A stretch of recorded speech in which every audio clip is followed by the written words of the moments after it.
Hey guys, welcome to another Fluff discussion, this time on the Gathering Storm, Part 3! Yep, Rise of the Primarch. So, what is... Anyways. So obviously, Robot-T Guilliman does come back, but... Spoilers. Yeah, well, I mean, it's kind of, if you're assuming you've Rise seen of the Primarch, yeah, I mean... Yeah, it's kind of covered already. So... More or less, the story kind of opens up with the Inari and the Celestians. The Celestinians and the Skatara. Basically, that big Imperium Eldar coalition going on. All that arrives through a webway, landing in the Macragge system type thing. They kind of end up, arriving with some force, I guess, slaughtering a bunch of Chaos Black Legion. Because they've been chased. The Black Legion is already is on this world already. They're assaulting Macragge, and they're getting some readings about the webway portal powering up. So they're investigating the area, and basically first landed on the moon, I believe. Was it a moon? Yeah, they landed on the moon, one of the Macragge moons. No, they were way away from the actual main planet. This is way away. Okay. They don't actually have access directly to the planet, but it's a world in the basically the systems that fall under the control of the Ultramarines, which is Ultramar type thing. Mm-hmm. So it's in the Ultramar systems. And Lefis. What? They land in Lefis. Yeah. So they land, kill a bunch of Black Legion, start marching towards where Call says the nearest stronghold would be for the Ultramarines. Let's see. I think they have most of the Inari stay behind. Yes. They do keep a small token faction, some Incubi, some Dire Avengers, that kind of stuff. And they do keep a small, contingent of troops, but they leave the bulk of the war host back, for fear they don't want the Ultramarines to be like, oh shit, now we're under attack by all the Eldar! Open fire, man, type thing. So it's a pretty small contingent. It's just sort of bodyguards. Led by Yvraine, of course. Yvraine and the Vizark, yeah. The Incarn apparently is not with them.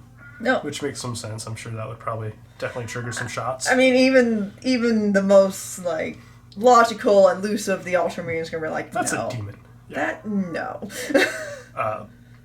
In any case, they march towards this fortress, basically they kind of appear in the mountains, and they march down this big grass road. They're kind of harassed a couple times, but they get there. Yeah. They have a couple knights with them as well, Imperial knights from House Tan. Yeah, the one that was on the Fall of K8 defending. Yeah. So the knights end up killing some Helldrakes and some stuff like that. Anyways, they arrive at the compound, and they're obviously told to stop and identify themselves, and they do. Because it's not like Space Wolves would just be like Eldar attack or Blood Angels. Yeah. Or any of the more the Ultramarines tend to be a little bit more logical and thoughtful about what they do. And, since they do see an Inquisitor, they see Khal, they see the Saint. They see the Living Saint, they're like, all right, it's probably on the level. So they let him in. They let him in, and they tell them they need to get to Ultramar, or whatever. I think it's called Ultramar, right? Or is it Hera? No, the fortress is called. The fortress is called Hera. So they need to get to Ultramar, and obviously are requesting their help because they need to meet with the Lord of Ultramar, as they say. Yep. So the Ultramarines are like, all right, we can help you with that. You killed the Helldrakes that were coming in, and we had actually just called in for air support to deal with them. However, now they don't have to do that, but they can take you up to a strike cruiser, which will go to Ultramar. Mm-hmm. So, sure enough, they get on board. They chill. The Ultramarines are clearly not super trusting of this, odd hodgepodge. Crew. Yeah, this is motley crew. And basically sort of kind of shove them the worst possible place you could be, the place no one wants to have to be around, like near the engines, and There's like, yeah, you get over here, it's loud and noisy, and you're not going to get much sleep, but we can at least contain you here. Keep an eye on you if needed, that kind of stuff. So they get there. There's some interesting little interactions, like the Vizaric and Marshal Malrich from the Black Templars. Spar. There's also a bit of an interaction Celestine of Katerina. Not sure. Her heart is confused between what is true and what is not when it comes to Celestine. Anyways. Is she actually good as her heart hopes, or has she been tainted? My goodness. All right. Anyways. Oh my goodness. There's gonna be an awesome battle, sisters. In any case, so while they're on this journey, Khal removes all the Necron scarabs from Greyfax as well, so she won't be under the control of the Necrons at all. So she's cleansed, essentially. Yeah. Also, while this happens, other things of note, Yvraine and Khal have a meeting. Very private meeting. Very private meeting. In fact, so private, you don't even get to find out what they talk about. It's like not even an inkling of what could have been the possible topic of conversation. Not even a rumor of what is the possible conversation. I mean, there's some obvious hypotheses here, is because the Eldar are only really assisting with this because they want help to get back to this planet to get the last Crone Sword. So the logical guess is that Yvraine is agreeing to assist with, Belisarius' plans here. If Belisarius agrees to secure aid to get...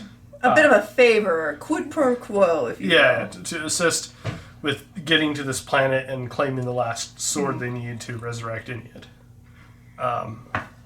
Because they have all of them now, except for one, and they know where it is. Well, roughly. They know it's on a planet. They have a guess. Yeah. So... But it's a demon world, so they kind of need some help and to be able to last long enough to find it. A little support here and there. So that's likely what it is, but they don't explicitly say what it is, so it could be something else. I don't know.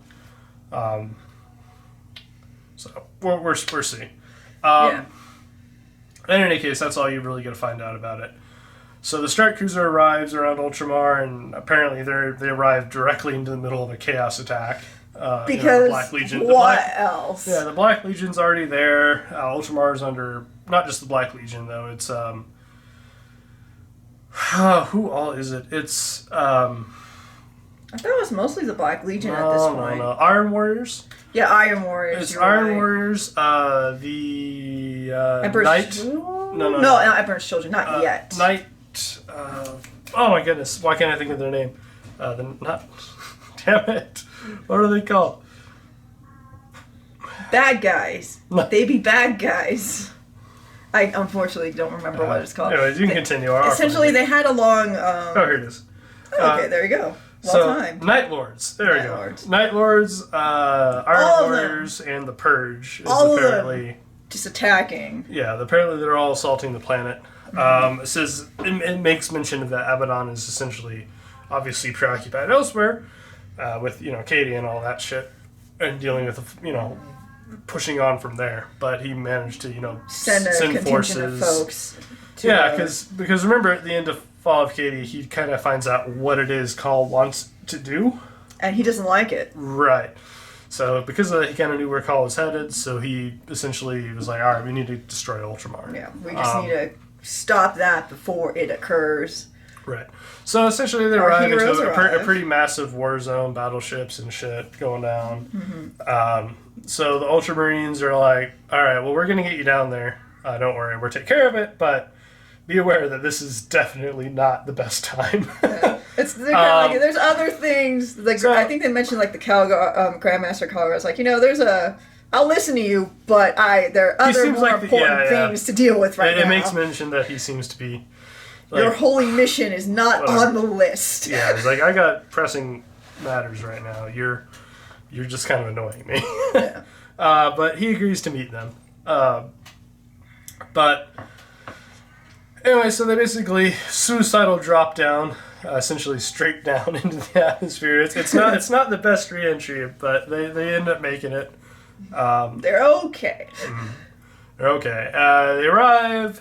They're greeted And, there's essentially, as they're walking around, they make mention of lots of, little aspects of the battle that they see going on. They arrive at the Fortress Hera, and it apparently seems like it's been under a week-long siege, roughly. Yeah, but it seems pretty okay for now. But it's taken some issues. They make mention that even the contingent that comes to see them has blood on their armor and stuff. Like, they've clearly seen recent fighting. They haven't even had time to, clean their armor.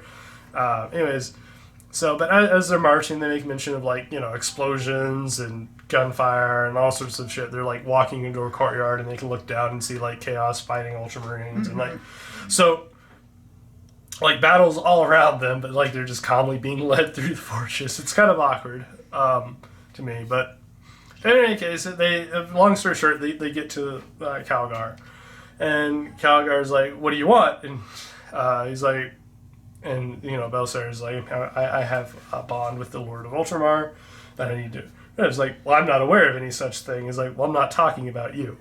Yeah. And of course, once he says that, a lot of people are kind of upset by this, and I think even Greyfax and the Marshal point guns at Belisarius, because he's alluding to he's here to see Robote. Yeah, and that amounts to what the fuck, dude. So yeah, even Greyfax and Celestine's like, "Hey, come on, buddies."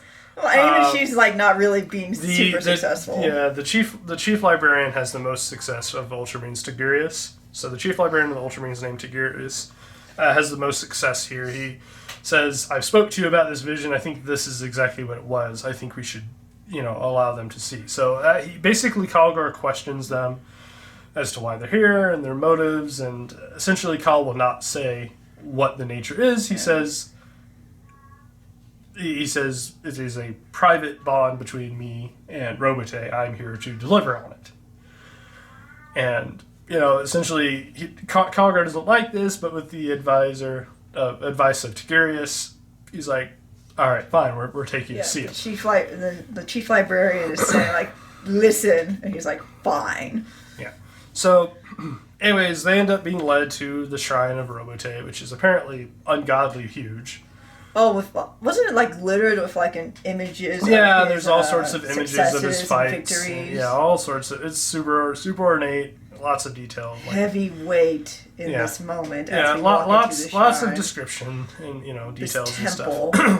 In any case, they get to him, and he's obviously still in a stasis field on his throne, and you can they can still see where he was the wound on his neck, where he's essentially dead, but not quite.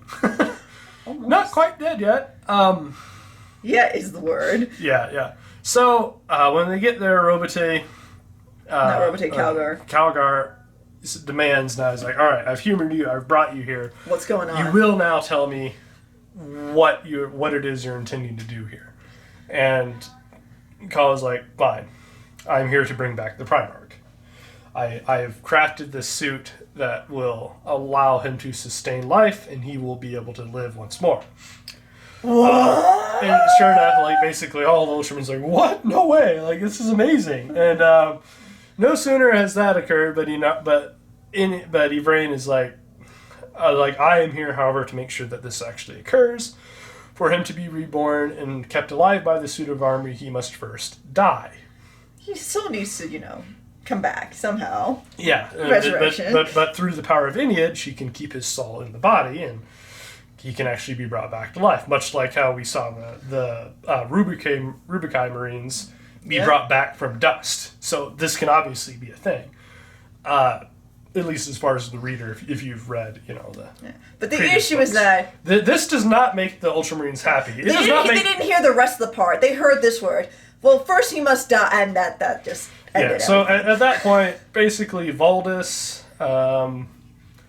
Greyfax, Calgar, another guy who actually I don't remember the name of the other guy, but he's the one who was advising on killing everybody. Yeah. Suffice to say, the Ultramarines all raise their weapons at this point and are like, "You will do no such thing." But conveniently about that time, while he's yelling at them and telling them what fools they are, essentially, to even suggest such a thing, the Vox keeps annoying him and trying to get in touch with him. Finally, he answers like, "What?" And he gets about a second to say, "Everyone get down." And about that time, a Storm Raven gunship crashes into the shrine, and out of it comes flying a bunch of raptors. Well, the Ultramarines were reasonably quick and started killing them, but not before the raptors managed to create a deep strike point for Terminators, and at this point, a full-fledged Chaos Invasion happens inside the shrine. Temple, which is, Verobate. So, sure enough, all Ultramarines are like, well, shit, we need to deal with this. Kalgar is obviously pissed and not happy, and he says, "You will do nothing until we deal with this. Stay right there." Yeah. Do not move. And Kal's like, "Sure, buddy." Yeah. But suffice to say, as soon as his back is turned. Yeah, the fighting starts. Kalgar wades into battle and starts trying to, Greyfax is fighting. Celestine is fighting. I think she loses one of her Gemini. Temporarily. Through the fighting, one of her Gemini goes down. Her arm gets injured. The fighting gets pretty rough. Obviously, they're starting to lose. At this point, Belisarius is like, "Well, fuck this shit. I'm just gonna do what I want to do," and he starts messing with and messing with the his reliquary that he brought, and starts pushing buttons, and Kalgar notices he notices Belisarius essentially just as the thing unfolds, and he's like, he makes note that he's pleased with himself about this. Yeah. And essentially it slides in under the stasis field and basically is set to engulf it. And he rains into the stasis and raises his sword. And at this point, Greyfax notices and tries to do something to stop, but she gets... Tigurius is also there. Well, she gets... No, Tigurius not yet, but... Okay. She gets essentially shot at by assault cannon fire from a Terminator, from a Black Legion Terminator. Gets knocked down, can't do anything to stop it. Kalgar, at this point, screams at Tigurius, "Stop it, save Robotech." And he looks at him and says, "I will not." And Yvrain slices the stasis thing, and at that point, the mechanism that Belisarius has put together springs to life and envelops him. And that's it. And you don't know anything else after that. And then the fighting continues. Kalgar is obviously pissed, but he's got more. He's got to deal with the Chaos Traders before he can deal with these traders. So he continues to wade into battle and just starts beating down everyone, taking out his frustration. However, the battle is not going well. No, they're losing. They eventually gets to the point that more and more reinforcements are warping in through the warp, and it's basically I think it states that that they expect their lifespan to last minutes at this stage. But about that time, you hear a ding, toast done. And basically the little mechanism... smells good. Fresh, kind of Grecian. During this, the Chaos have been pretty desperate to try to destroy this mechanism, but Kyle's been a smart boy, and he's placed warp shields on it, so essentially they can't actually hurt the machine. Anyways, but like I said, the machine literally goes ding, and the light goes, and it's light goes to green, and then opens up, and literally out of it steps Robote, who... Basically, as he gets out, everyone in the entire... Hush. Everyone in the entire place just stops. And, people in mid-punch are like... Indeed. He has arrived. Yeah, and leave it to Khorne Berserker to manage to end this with something comical. But, gets rushed by a Khorne Berserker who's just like, fuck it! And just charges... and dives at him and gets cut in half. And at that point... Pretty much ends exactly as you expected. Yeah, exactly. Pretty much at that point, everyone's like, all right, back to fighting. And they all go back to fighting. But it... there's touching scenes here and there. Yeah. So at this point, Inquisitor is there's a thing with Greyfax and Celestine. You want this one? Go ahead. Oh, yes. You weirdo. So now it has been confirmed, the hope in her heart has been confirmed. The Celestine is, in fact, doing the Emperor's will. And she states so. She's like, I now know it is true. I'm sorry. You are truly one of us. And Celestine, whose arm has been restored, has felt the light of the Emperor, who's shown her the way, is pleased. And then with that, both Inquisitor Greyfax and Celine smile at each other, and they go together to fight as one. I apologize. Anyways. Yay! Yeah. In any case, I'm sorry. It was just off. It's the way they wrote it is not that far off. Yeah, it's not. I can't disagree. So it's awesome. Obviously like not the intent, but the writing is there. It's amusing if nothing else. So suffice to say, Robotay arriving completely flips the tide of the battle. Essentially, Robotay is just basically all the chaos at this point are focusing on trying to kill Robotay, and no one can. And Robotay's literally just his kill count's probably in the hundreds within about a 30-second span. Oh yeah. Essentially, he just starts slaughtering chaos left and right. Doesn't give a fuck. Obviously, other people are working and doing stuff. He stumbles upon Calgar, who's been beaten and battered, but is still alive. And he's like, you're still alive. Okay. And let me move on. And, obviously Calgar's like, the fuck are you doing alive? But I was like, Dad! Yeah. So, in any case, they take care of that. Robotay goes to the Strategium, I think is what it is. I don't remember the name. But it's the main control room for the whole battle. He basically gets there, humbly requests that he's allowed to take over command. And within about a 3-hour span, they manage to turn the tide on the week-long siege and destroy every heretic that's in the Fortress of Hera within 3 hours of him being resurrected. Yep. So, basically, it's like, Robotay is a badass.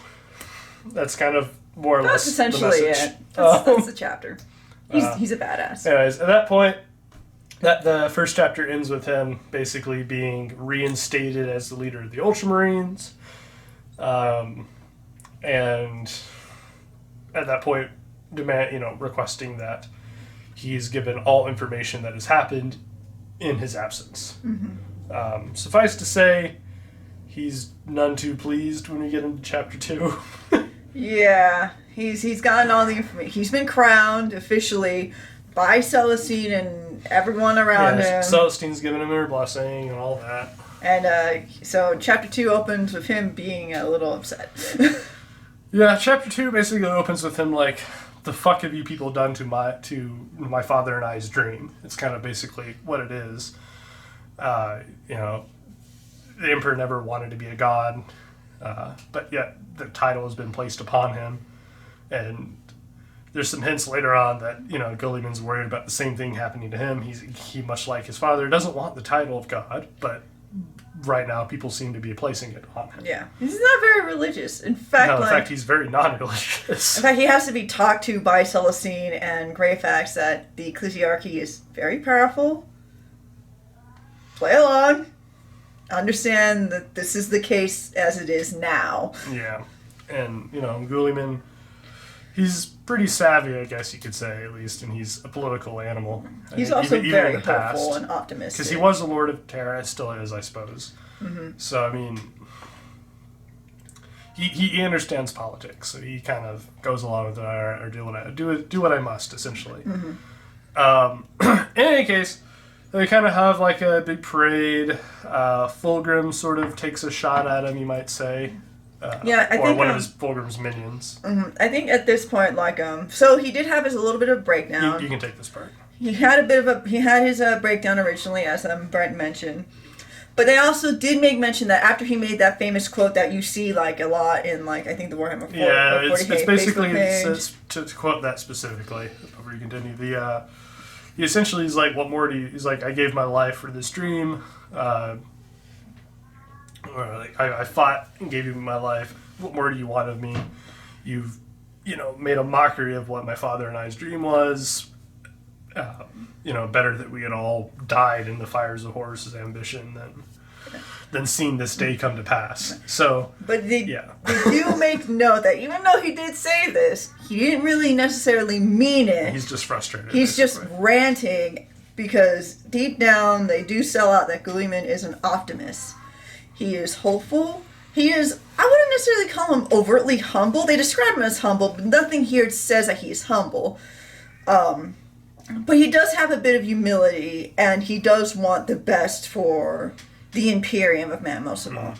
So there was this guy, an advisor, who honestly came out of nowhere, and for good reason, who essentially said, like, we should hold a parade in Ultramar to announce your arrival. He's like, fine, we can do that. So they hold this parade, people all over the streets, Space Marines, like, marching down to see him, including this advisor who also brings him a crown. He's like, here, take this crown, this symbol of your station, your ultimate place in the Imperium. Fine. So he takes the crown and he puts it on, and with it he sees, the Imperium coming back under control, following his dream, and that he will eventually have his entire empire as his own. Like, everything he deserves. Everything he deserves. Yeah. At that point, as soon as he thought, like, everything, his empire that he deserves, he takes the crown off, throws it, and it's revealed that it's Fulgrim pretty much taunting him. Yeah, it's a servant of Fulgrim, but Fulgrim's sort of talking to him. Yeah, talking through him and, like, using amulet, I think. I don't remember which. Yeah, there's an amulet there that Fulgrim used to talk to him, pretty much mocking him, because before this point there was a big talk of how Roberto Guilliman's arrival also stirred... Robote, sorry. Roberto. I'm Puerto Rican, I can't help it. So there was a big talk in the warp, and Chaos Demons all planning to get their hands on Guilliman, either to entrap him, corrupt him, for corn, outright kill the bastard, or just torment him in any way possible. Just all the demon princes, the Primarchs that were corrupted by chaos they want to kick his ass in some way, and that was Fulgrim's shot to essentially try and tempt. To fuck with him, basically. Yeah, it was sort of Fulgrim's welcome back. Yeah, so you're gonna go through all of these temptations, and we're all gonna take shots at you, brother. We're gonna have fun. And of course, at that point, Roberto kills them, right? Like, they all, all the servants. He kills the servants. He kills Fulgrim's servants. But it essentially is definitely a warning that things are going to become extraordinarily difficult for him. Yeah. And they do. Right. So initially, after that, then there's the Nurgle thing, right? Yeah. So that was trial one. Nurgle. So that was essentially Slaanesh taking a shot at him. Nurgle comes up next because he's trying to essentially get Chaos off of the planet, just out of the planet, out of the system. He wants to secure Macragge, and then he wants to move on to Terra. Yeah. But he wants to secure Macragge first. And they go into lengths to describe, like, overall he's doing a pretty good job, but then there's a plague that occurs via small insects called the Weeping Sorrow. Yeah, it's called the Weeping Sorrow. Actually, the chapter's called The Sorrow, but in any case, what happens is that thanks to these insects, it doesn't impact Space Marines, nor does it impact all of the sisters. But all the mortal, as they describe them, soldiers and crew, are impacted by constantly crying, just tears welling up, pouring out of their eyes, so much that they become blinded, and it's agonizing. They cannot sleep. So these forces of people are being taken to tents and trying to be healed. And of course, Guilliman being who he is, he's like, well, I have a responsibility here. I'm going to take a break from leading everyone else, and I want to visit these people to see what exactly I can do and get as much information as I can to possibly help. So he goes down. As soon as he visits these ill people, immediately they seem to be cured. The crying stops. People who are not blind are shocked that they could see again. People who are blind are relieved because they could finally go to sleep. And it's miraculous. He's taken by his I don't know what they call. I can't forget. Forgot what they call like their healers or doctors. Apothecaries. Apothecaries. He's taken from tent to tent, medical tent to medical tent, and everywhere he goes, he's been healing them. Unfortunately, he's been doing this for weeks now. Things are not going well everywhere else. So Voldus goes over and it's like, the fuck, dude. We have a war to go to. What are you doing? I'm helping these people. Sorry, buddy, but I hate to tell you this, but there's reports coming in.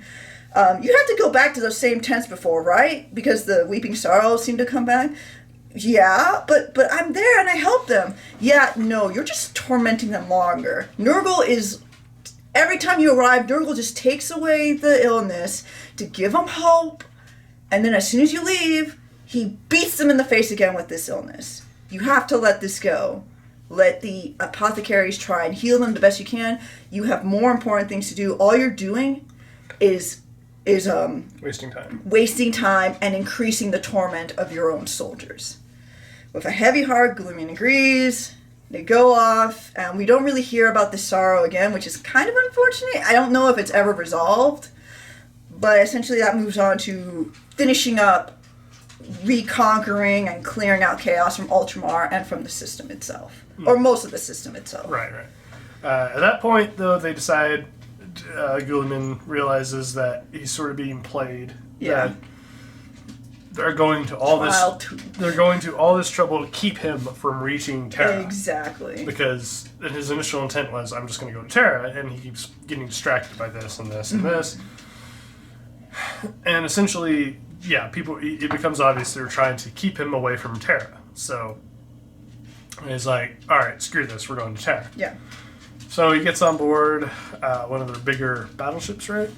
Or yes. Was it a strike cruiser? I can't remember. I don't think it was a strike cruiser. I think it was a bigger ship. He's on a rather large battleship. It's like called the Pride of fleet. Ultramar, I think is what it was. Yeah. So he's a part of a fleet on his big ship. Yeah, and they're going to go to Terra. At this point, I think the Inari leave, don't they? Yes, the Inari leave. He does ask for Yvraine and the Vizar to accompany him because they've been a great help, and he's not like... First of all, since he's kind of a fish out of temporal water, he sees the use and benefit of having Yvraine and the Vizark and wishes and thanks them and wishes for them to accompany him. They say no. They have other affairs to attend to. But they said they'll be back later. That they'll be back later to fight by his side. He agrees, but then also mutters under his breath because he's still a Space Marine. Yeah. Whenever it suits your needs. Yeah, which is, I think, slightly unfair here because the Inari have literally done a lot with absolutely no real gain currently. Yeah. Like they've done a pretty big act of faith in service, to the Imperium. So I kind of find it odd that Robote wouldn't just be like, you know what, it's understandable because you guys have done a lot and we haven't assisted you at all for all you've done. So he's not racist, but it is definitely kind of one of those things where it's like, come on, dude. They helped. Of course they're going to ask for a favor. You're back. Yeah. It's like, they kind of help keep you alive here, buddy, but that's all right. They brought hope to the Imperium. Yeah. Oh, well. So, in any case, not to say that Eldar, nice, always nice or anything, but I kind of felt like that was slightly unfair to the Eldar. The Eldar are so duplicitous. Yeah. Two-faced. Never mind the fact that they literally just, assisted, but whatever. Whatever. In any case, so they start their journey to Terra, and this is kind of, to me, where the book kind of loses me. Yeah, everything was really fast-paced. I will make a comment on, kind of the writing style also changes a little bit. Everything coming up to the point of Robote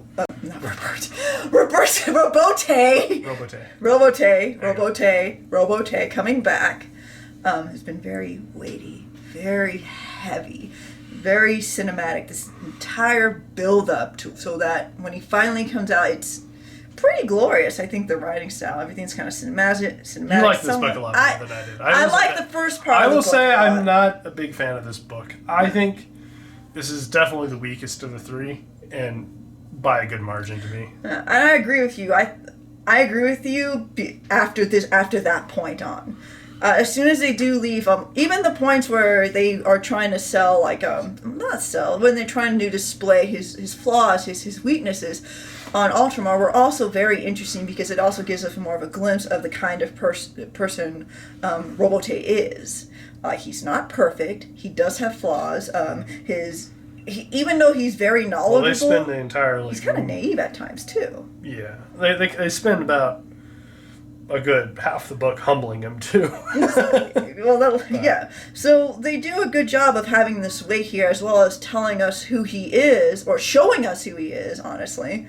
And then when we get to this point where he leaves for Terra, kind of the writing slows down. It's not as heavy. We don't see much character development really at all anymore. It meanders a little bit. It was really fast for me to get through personally, so the writing style was pretty quick pace. It just wasn't as interesting anymore, unlike part 2. Anyway, we're getting a little bit off track. Yeah. Much like the book. Sorry. So they're going to Terra, and basically you can kind of sum up a lot of what's going on at this point to sort of be the misadventures of Robote Guilliman.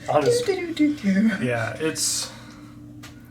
anyways, so essentially they're going through the warp. They get intercepted by... I think it's the Thousand Suns initially, right? With their pyramid thing? Yes. Yeah. So Thousand Suns intercept him, led by, I think Magnus is there, as well as Kairos. It was mostly Kairos first, who was intercepting him with the Red Corsairs. Red Corsairs. Yeah. So essentially, they get intercepted. The fleet's far too big for them to fight. I think who is it that points them in a direction? I don't think that happens yet. See, so this is where it kind of blurs to me, because there's also a battle with Skarbrand that occurs too. No. I'm talking about, so they try to run from the fleet and they go through the graveyard. Okay. The ship graveyard. Yeah, the ship graveyard. You're right. But who told them to go that direction? I can't remember. It's not that important. But in any case, someone kind of says go this way. So they head towards this. They're just about out, and then they get boarded by the Red Corsairs. And apparently during this entire time, Kairos has been slow casting this weird spell that basically pulls at Robote's doubts. Yeah. And literally pulls them out of him and essentially shackles him with his own self-doubt. Yeah, and so essentially they capture Robote into the Red Corsairs ship, yep. Yeah, as well as Celestine, and basically everyone gets but captured. the Inari, because they've left. And they're essentially taken captive, and this one to me, this part of this is very, I don't know, to me this is poor writing, but essentially they're kept alive for, I have no idea why. Mm-hmm. Why would you not just kill them? It's very Bond villain is what this is. It's very Bond villain. Not that they don't sit there and give a speech, but why are you keeping them alive? These are your hated enemies. Why are they do explain that. They do explain how, but it only becomes clearer towards the very end, and we still have quite a bit of a misadventure to go through. Yeah, like I said, it's very plot devicey. I'm not a fan of this part. But anyways, they get captured. Mm-hmm. At this point, they're, kind of thrown down in their cells, and Cypher and Harlequins arrive. Yes. Apparently together.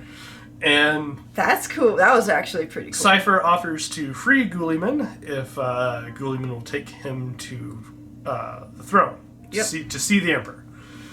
Assuming, Guilliman agrees to let him meet the Emperor, then he will go with them to Terra. Accompany them. Yeah, accompany them to Terra. Or lead them to Terra. Guilliman doesn't have a lot of choice and makes mention of it, but he's like, all right, fine. Now, Guilliman really does not have much of an idea who Cypher is. No, he doesn't.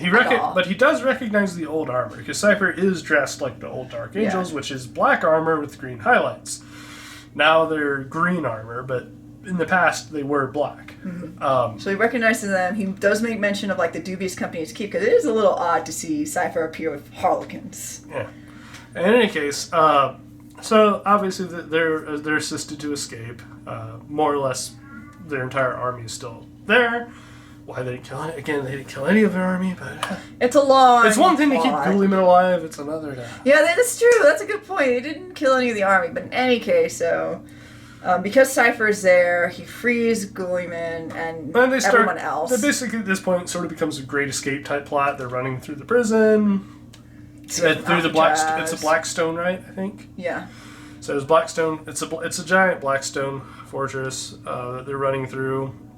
They kind of get to this point where there's some bridges, and at the end of it is a webway portal they're trying to reach. Anyways, lots of shit happens. Mm-hmm. Lots of fighting. The Grey Knights more or less are kind of leading the way along with the Harlequins. The Black Templars are essentially all dead now. The only one alive at this stage is Marshal Amalric. Right. Yeah, it's only Marshal Amalric. Yeah. Amalric lives. And they managed to escape, and they also managed at this point, to fight back against Fate Weaver, too. Right. So Kairos is kind of throwing spells at him, but he's, not fucking... He doesn't want to get close to Guilliman, because he's kind of afraid at that stage. He doesn't have enough preparation to get a spell off before they escape. Into the webway. Yeah. However, Skarbrand isn't so afraid, and basically charges forward. Obviously, as far as Demons of Khorne, generally builds rage and, causes people to get angry and, forces people to charge. Yeah, okay, so this is where Skarbrand appears. Yeah. So we will note, kind of jumped a bit because this was all a little confusing here. But they may mention that... This is in order. Yeah, it is in order, but one thing for me that to note was that the Red Court, they had them trapped in the ship, and Fate Weaver's like, all right, he's here, he's trapped, A-okay.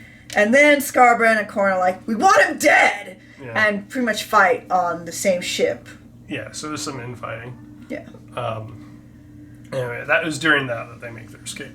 But they're clearly, caught, and demons of Tzeentch and Khorne are kind of pouring out opposite ends, and they're kind of chasing them down, and things aren't going fantastic. Guilliman notices Amalric kind of fighting, and losing to the rage of the Berserkers. Yeah, kind of wants to assist, but can't really direct forces over there right now.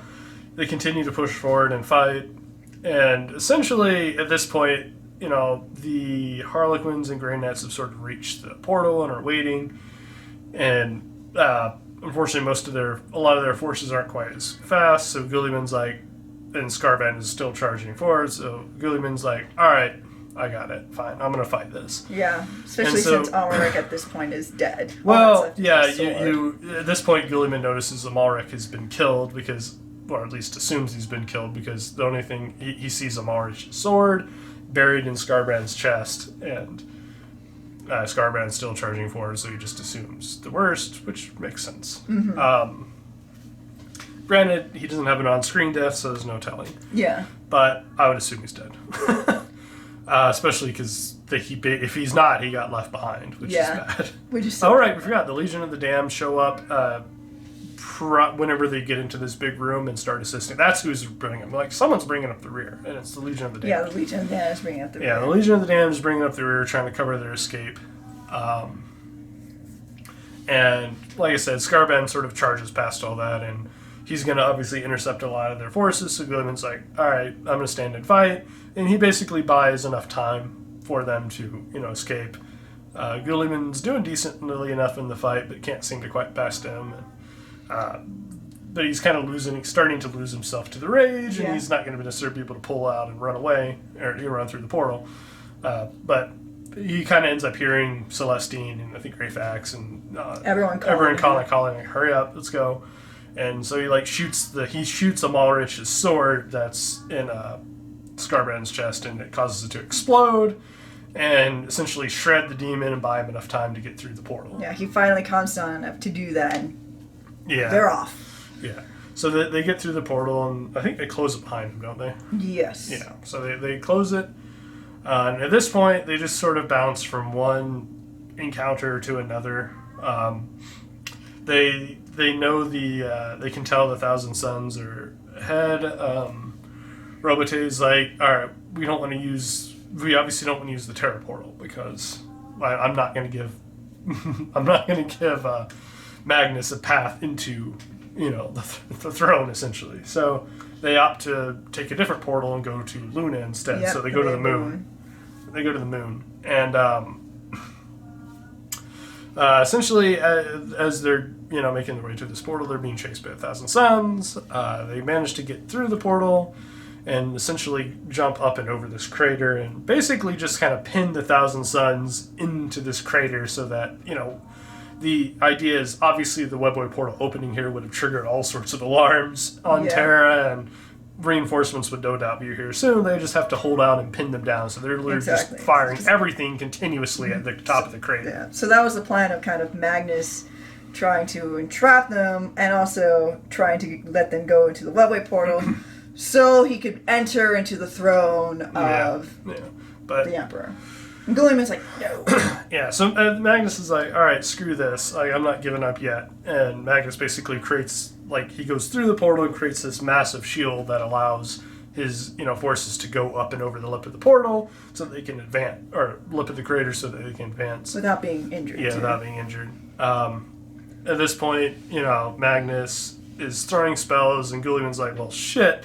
Like, if I just let him go, our forces will be massacred long before we get reinforcements. So he basically charges Magnus and is like, all right, I'm just going to fight you. Yep. Let's go, bro. Epic battle between brother and brother. Yeah. Blue versus red. There's a lot of fighting stuff going on with this. Guilliman, because of Magnus's powers, isn't exactly winning.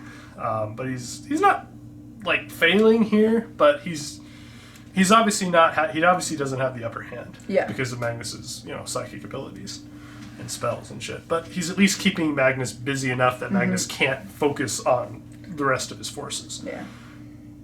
And so they're kind of locked in a duel. About this time, Custodia's forces arrive. Imperial Fist drop pods start coming down, and then the big thing that assists here is Sisters of Silence kind of fly down. Yep. And jump out of their Valkyries.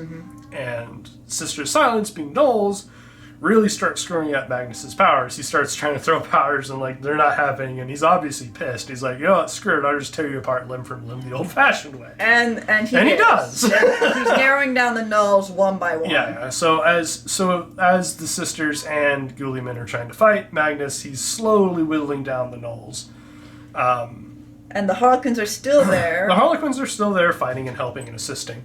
And a decent number, too, it seems. But so a lot of basically, it seems like most of the Mask of the Veiled Path is there, which is a substantial amount of Harlequins. Along with the Grey Knights are still there. Yep, all that. And the voice that was guiding him towards that one area of the Maelstrom where he got ambushed, Solandri Veilwalker. Yeah, Veilwalker's there as well.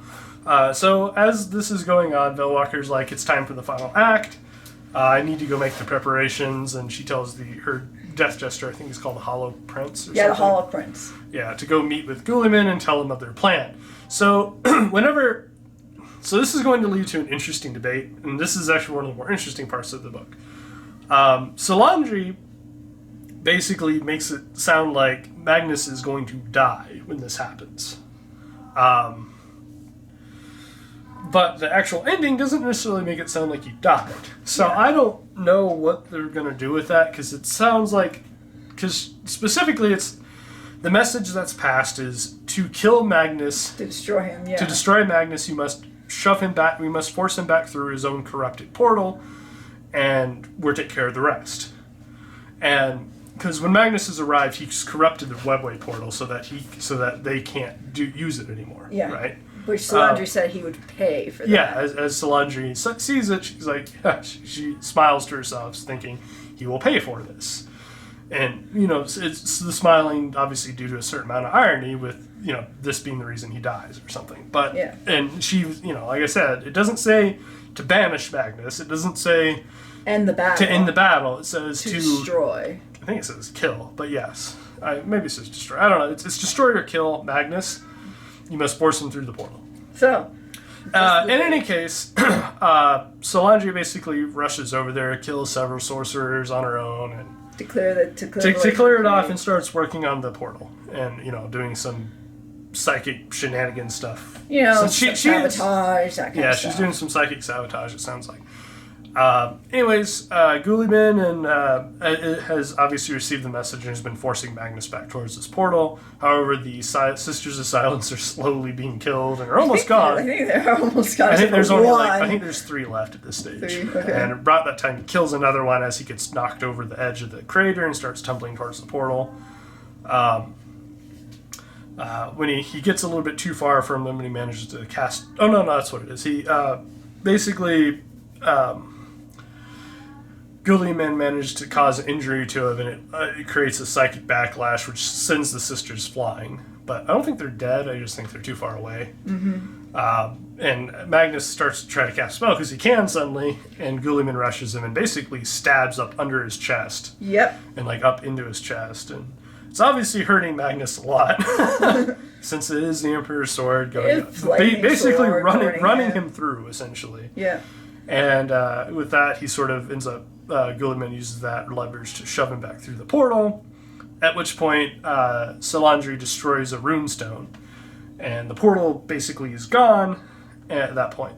Now, whether or not Magnus is actually dead or gone, we'll see. I'd be surprised. I doubt it. It wouldn't surprise me if maybe he's gone for a while, because like I think we made mention in the Gathering Storm Part 2 with Fractured Biltan, mm-hmm.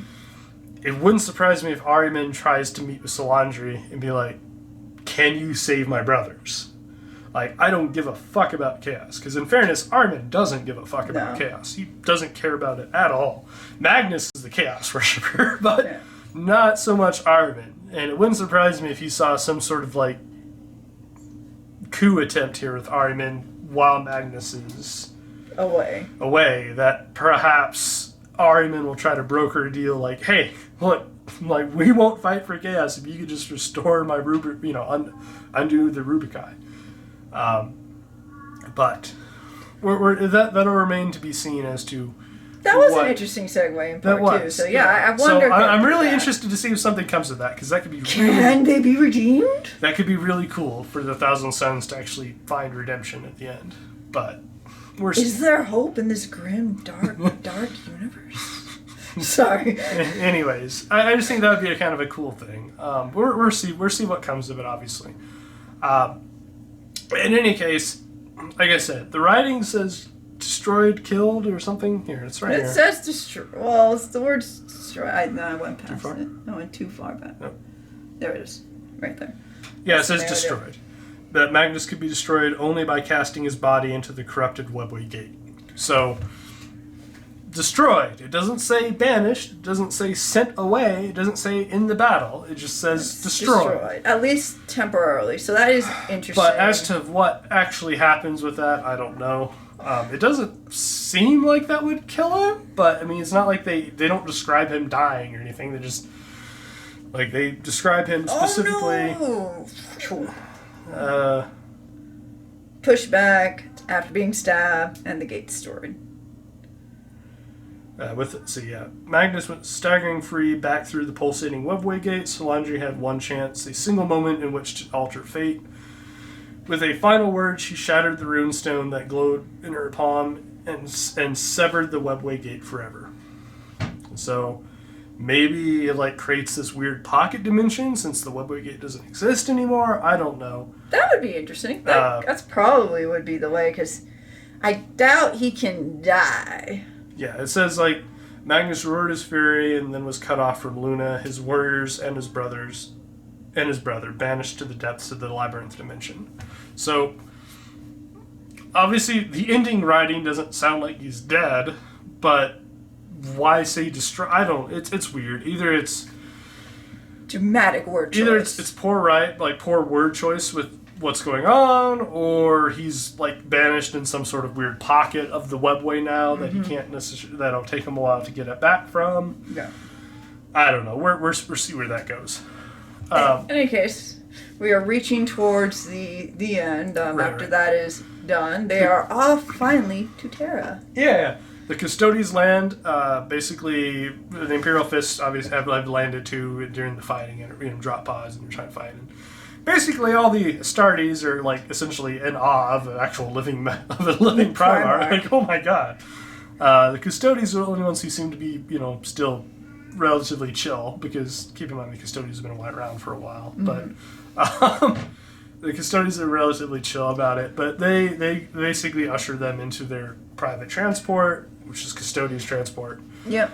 Upon getting inside, they take off their helmets and, actually bow and, show fealty to Guilliman. They arrive, and at this point he's informed that the Lords of Terra assume that you want to see your father. We're going to land here, and we're going to go on essentially a parade to get to... Like a procession. Procession, yeah. So that people can see, that you're back. And bring hope to the... Yeah, basically the idea is you're trying to bring hope to the, Imperium. And so they're going to make a big show of Guilliman being back. He doesn't like it. Yeah, but he understands... He understands. Yeah, he understands the point of it. He said... Because he... It even makes mention that he's not a huge fan of this idea, but he accepts that this would bring hope to the Imperium and would be a good thing in the long run. So he agrees... And they go on like a 2-day procession to get there, it sounds like. Where he sees on architecture. It's interesting. This is really cool part, yeah. They describe Terra and kind of what it used to be to him versus what it is now. Bloated with Gothic architecture. Yeah, and they describe a lot of the, inner workings. Like, there's some pretty funny things, I think, listed. Bears mentioning just because they're funny. Talks about like the people, they walk through a massive administrative complex. And there's people in, like, queues. And it makes mention that although the people are like, happy to see him, they won't, like, go move and follow him because they'd lose their place in the line. That their ancestors started and they're hoping their progeny can finish. Like, the people literally 2 generations to get through a line. I like how it's the administrative complex kind of making a dig there to red tape. That's funny. Yeah, it's just... so absurd that it's like, what? Like 2 generations, 2 lifetimes to get through a line? What? But yeah. The imagery here is also pretty cool. Yeah. There's a lot of cool imagery. They describe a lot of stuff. They describe like guns and cannons that, Guilliman would never have imagined being, as powerful and huge guns as what he was seeing. So obviously, there's been some strides since. Military strides, but yeah, the industry part is probably what distresses him a little bit because he's backwards in that part. Yeah. So he obviously sees stuff he doesn't like, sees stuff he does like, and he kind of... Basically, it does a good job of kind of describing the Imperium in general, which is at times hopeful, but also extremely downtrodden, like... almost very repressive in places, but very hopeful in others. It does a very good job of sort of describing the oxymoron that is the Empire at that stage. Yeah. And it talks about, stuff that obviously Guilliman likes and doesn't like, and, basically it just talks about a lot of stuff. It's definitely one of the most descriptive things I've read about Terra. Mm-hmm. So it's more about Terra than I've known. So yeah. So they finally go and they make it to the big old gate. Yeah, it makes mention that there's several entrances to the throne, and this one in particular is like this gate in a tower type thing. Mm-hmm. So it makes mention of like petitioners who have like died and like their bones are pushed to the side of the stairs. You're like, what? There's some very interesting imagery that's just like, what the hell? Clean the bones for the Primarch. God, guys. Yeah, it's very. The janitorium is terrible here. I'm sorry, sir. Janitorium. Yeah, the Adeptus janitorium. It's just not up to snuff. Yeah. So anyways, they get to this. They push their way through all the petitioners who kind of park for them. It's like pushes. And they all arrive, they're announced, given their names, and essentially the head custodes is sitting at the door to make the judgment who gets to enter to see the Emperor. He looks like this. He is cool looking. Yeah. He basically, they make a big showing of, announcing the names of all the people. The guy and the head custodes says, Robite may enter. And that's it. Doesn't allow anyone else. Obviously, this upsets Cypher. Who's there? Because Cypher's like, wait, this isn't the deal. The deal is I get to go in and see the Emperor. And like, he starts to go for his guns, but Guilliman says apprehend them, because Guilliman isn't convinced that they're bad, but he's also not convinced that they're good. He recognizes the sword on Cypher's back, and he says he's not letting that sword anywhere near his father. So, in fact, it says he shudders at the idea of that being allowed near his father. Exactly. So, they're all surrounded, him and Cypher. Cypher basically initially trying to decide whether or not to try to go for the door and just rush it, or just to be like, or try to escape, and in his hesitation they end up getting surrounded and they just end up giving up. And they're like, alright, fine. They also escape. Well, yeah, so there's... in one paragraph later, it says they escape 3 hours later. Yeah, what's hilarious is that he's like, alright, he was taken to this prison that no one's escaped for thousands of years, except for Cypher, who a few hours later did just that. Yeah. Cypher's obviously not happy to be betrayed here. You can't help but kind of wonder what Cypher's actual intent was, since he was so close to his goal. Very enigmatic. Yeah, since he's so close to his goal of meeting the Emperor, you can't help but be like, you keep wondering what his actual intent was. But it's not, as I said, it's clear when Guilliman says to capture him, like, he's not convinced he's an enemy, but he wants them captured so that he can talk to them and solve the mystery of who Cypher is before he makes his choice. Like it says before, because it's pretty clear Guilliman doesn't initially intend to go back on his word, but he wants to know more information before he sees it through. Mm-hmm. Which is pretty characterization. It's pretty good characterization of Robote. That's kind of the way he is. Yeah, it seems. In any case, he goes in, meets the Emperor.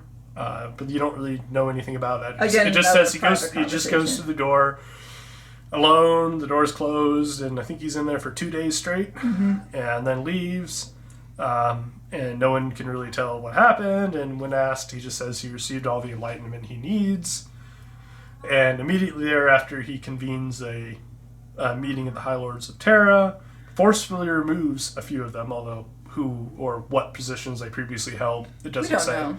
It just says a few of the High Lords of Terra are forcefully removed from their positions, and that he would usher in a new age for the Imperium, essentially starting another great crusade is what it sounds like he's going to be trying to do. He essentially becomes the lord of the armies of the Imperium. Yeah, it draws a lot of parallels between when the Emperor launched the Great Crusade after the Primarchs had been scattered, to what's going on here with all the warp storms being everywhere. He will now launch a crusade. It also makes mention of Cal's second promise being near completion, and that the forges of Mars will create weapons that will, frighten even the worshippers of chaos, essentially. Which would be interesting. We're see where that goes, but again, this kind of ends very flat. Like, that's the end of the book, is essentially that. He meets with the Emperor and essentially takes control of those forces of the Imperium. The end. So you can more or less sum up this book in 2 sentences and be pretty accurate, because the rest of it you wouldn't miss. The book could basically be summed up as Robote Guilliman is brought back to life, by the Inari and Belisarius Cal. And then Belisarius Cal, then Robote Guilliman goes to Terra and assumes command of the Imperium. Like, that's 2 sentences. 2 sentences describes this book. Or a sentence. Robote comes back and goes to Terra. I think 2 is a little fair, because at least you mention who's involved. But yeah. Not that you couldn't describe some of the others. Obviously, if you try to get that stuff down to 2 sentences, but this book more than others, like, the other stuff didn't add much to the book. Yeah. And more or less, the important things of the book were that Guilliman's back and that Guilliman is the beginning and the end. Like, that's important. Whereas, like, if you were to, you could sum, like, you could sum Fractured Biltan into 2 sentences too, but I feel like you would miss a lot of what actually happens. I don't even know, like, how, because there's a lot that occurred, like, in the beginning, middle, and end. You could do it. I mean, like, the Eldar... It'd be 3 sentences. Okay. The Inuit is reborn using, calling his vessels the Inari. They go on to search for the 5 magic swords to resurrect him. Like, that more or less is the plot, but it doesn't do the book justice. Whereas this kind of does the book justice. It kind of is what happens. You don't need the rest of it. I mean, if you needed to, you could add one more sentence to it and be like, and still cover most of it pretty well. Like, while on his way to Terra, he's ambushed by the Thousand Suns, Corn Demons, Zinch Demons, and Magnus the Red. He fights on his way. He's ambushed by them and fights them off, getting to Terra. Like, that's that's the rest of the plot. It really is that simple of a plot on this one. Yeah. One could argue that Fall of Cadia was pretty simple too, but Fall of Cadia had a lot more interesting happen. And Fall of Cadia also encompassed multiple worlds too. Yeah. Like, Fall of Cadia wasn't just on Cadia. It also covers Kull. It's on Mars. It's on that planet with the orcs. I can't think of the name. Fall of Cadia was bouncing around a lot. This one, not so much. It's just, it's very linear. And Fractured Build 10 bounced around a whole lot between different craft worlds. So much, like, political intrigue happened in that one that, like, it would be very, you could sum it up, but you'd miss a lot of what actually made the book the book. Well, this one was very much the Fall of Cadia, you could sum up again, but again, you would miss a lot of what made the book the book. There's the interesting parts were the details. This one, not so much. Yeah, and like if it felt like things were a little odd in that middle part with the maelstrom and all that, it's because it was kind of written odd. It bounced around a lot. Pirates suddenly came about, then they go into the webway, then they're still attacked by corn demons coming along, Magnus showing up with Thousand Suns. I don't know. I'm not going to call it was a mess, but it was a bit confusing on what was going on. I don't know if it was that confusing to me, but it was... This, like I said, Crystallized doubt chains? So... Crystallized doubt chains? Yeah, well, I mean, that's what I was saying. Like, I was thinking to is there's some very odd concepts in this book that I'm not a fan of. The writing in this is definitely the worst of the 3, in my opinion. You seem to enjoy the book overall, but... Well, I enjoyed the first part of it when, building up to him coming back and then what happens in Ultramar. I think we said Fractured Bilton. What did we give that? About an A, I think? Or is it a B plus or something like that? I think it's about a B plus. I like Fall of Cadia the best. That was your favorite. That was really strong. I kind of like those about the same. I think both of those are in the B plus, A minus range in terms of the writing in the book. And the quality, this one to me is about a C, like a middle of the road C. I'm give it a B minus personally. I don't. Yeah. Again, you liked it better than I did. I did think the first part of it was stronger. I just think that it meandered in the second half, and then so many plot devices in this one that was even worse, but they were more contrived. Like, not to say Bilton or Fall of Cadia didn't have plot devices, they do. I mean, that's fine. It's, I'm not reading I'm not reading a novel by a world-renowned author. I'm reading a goddamn the woman who slit her throat to give Yvraine her cat. I don't think it was to give her a cat. It was to give her knowledge of the planet, and the cat. Not for the cat. It wasn't to give her the cat. But that's the only thing that remained. Most importantly, it's what's on the model. Okay, well, tell me how you represent on the model her newfound knowledge of the planet and how to get there. The cat. Okay. Anyways. Yeah, back to the point at hand here. I was just using that because that there was an example of one plot device that to me was distracting, but still overall was the only one that distracted me in Build 10. Well, a whole lot distracted me. There's plot devices in all of them, but crystallized chains. This one specifically had really bad, obvious plot devices that literally served no other purpose. At least some of the plot devices in the other. There were kind of cool events, like cool things, like the battle kind of pitching back and forth and things like that. This one, that wasn't what these plot devices were. They were just literal plot. I mean, you may as well just write plot device like on them, and it would be about as subtle. Like it's that level, and it was very. I don't know. It, like I said, I'm not reading these looking for like a world-renowned like well-written author or something. I'm not looking for that. I mean, I recognize them for what they are, and I rate them in that vein. Like, I mean, if we were trying to rate them against an actual book, these are all like C or less. But I like them. Maybe B at best, but like low B. But most of them are, you're not reading these because you're looking for a novel. If you're looking for a novel, you're reading a novel. But they are interesting, and I do enjoy the fluff. But no, they're definitely interesting. They're fun to read, and I'm not taking that away. But it's just if you're reading them, know what you're getting into. Don't like oh, they said this is good. I'm going to jump into this expecting this super great novel. It's not. But if you look, I mean, if I was rating this one on a novel scale, this would be like D or E. I mean, this is D or E. Yeah, or F, whatever. D or E F. for effort. Yeah, that's about it. E for effort. I don't even think it's an F. Just it's an E for effort. But yeah, it's just take them for what they are. I mean, they're there's stuff to sort of further the storyline, move the plot along, and enjoy some fun little fluff and lore about characters Yeah. Part of the reason I may not as well, no, because Harlequin's in this, and I still wasn't a big fan. I don't know. So, like I said, this, in my opinion, is definitely the worst of the three so far. That is the end of the Gathering Storm, like I said, but I don't know whether they're going to jump into 8th edition at this stage, or if they're going to continue... get another story in. Yeah, or if they're going to continue another story first. But yeah, there are several hints throughout this book. They talk about Armageddon a lot. Mm-hmm. They talk about orcs a lot. A lot of the little blurbs are about orcs. Most of the blurbs are about orcs. Even Guilliman mentions the orcs in Armageddon. Yeah.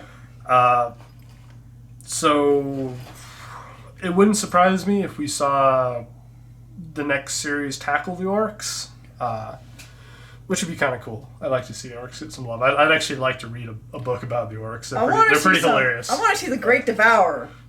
Screw the orcs. I want to see some freaking Tyranids. It'll be the end. I want some face-hugging Tyranids. I just want Alien Covenant to be good. Yeah. In any case, though, yeah, the book itself, like I said, it's fine to read. If you're a diehard Ultramarines fan, you'll probably like the book more than me. But it's for someone who's not invested with the armies. I'm just reading it as someone who's interested in the lore and fluff, and it just doesn't reach that point of like, oh, this was fun to read. It was kind of I kind of slogged it. I was like, ugh, some of it was just really. Ugh. I was able to get through it pretty quickly. The second half kind of slogged me down. And yeah, I'm going to repeat it. I don't understand Cairo's Fate Weaver pulling guilt chains out of Guilliman's mind. And someone explain... That part, that's the one part that made me go... That kind of made me lose...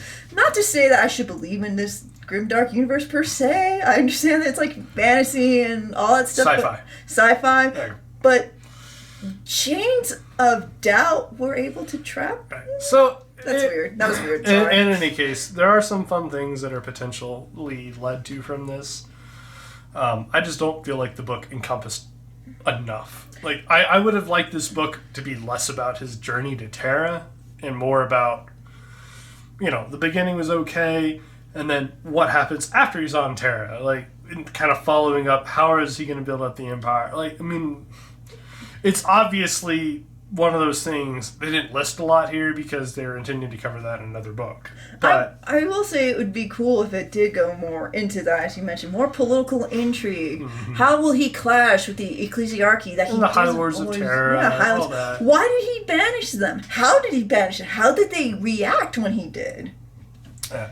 So, like I said, some of that would have been much more interesting to read than his misadventures on his journey to Terra. But pirates. Yeah. In any case, that's going to do it for the Fluff discussion here. Like I said, there's some cool things, though. The new game types are the most interesting to me. Like, I look forward to some of those that we mentioned on the rules right. video. So if you want to see, obviously, a discussion of the rules, check out the other video. It'll be in the in the description of that video. We'll have a link. Yep, it'll be a link in there.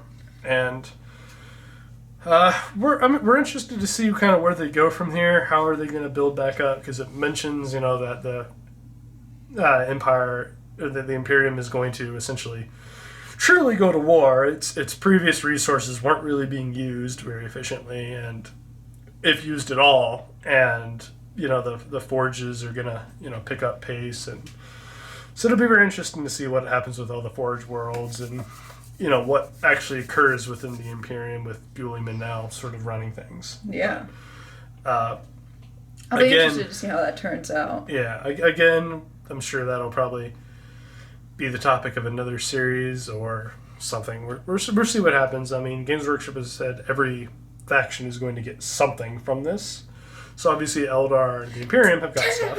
Waiting for my towel. So I'm going to guess Orcs are probably the next one up based on hints in this book. Yeah, hints for all the other books. I can't say that it will be. The Tyranids are mentioned a couple times as well. But they did specifically mention like aggressive Tau, which they did mention Tau. Odd. They mentioned the Tau were expanding, using this opportunity to expand.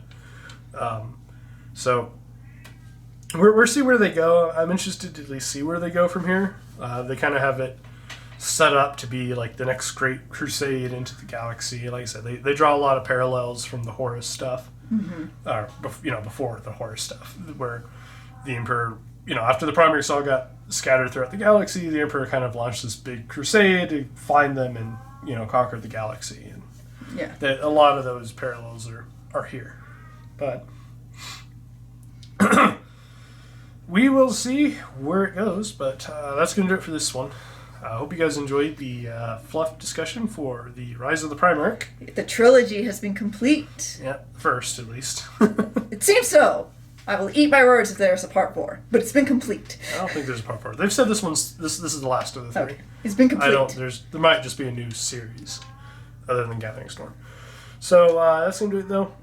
Till next time, guys. If you guys enjoy these, please like and subscribe. Yep, always appreciate it. Until next time. Have a good one. Take care. Bye-bye.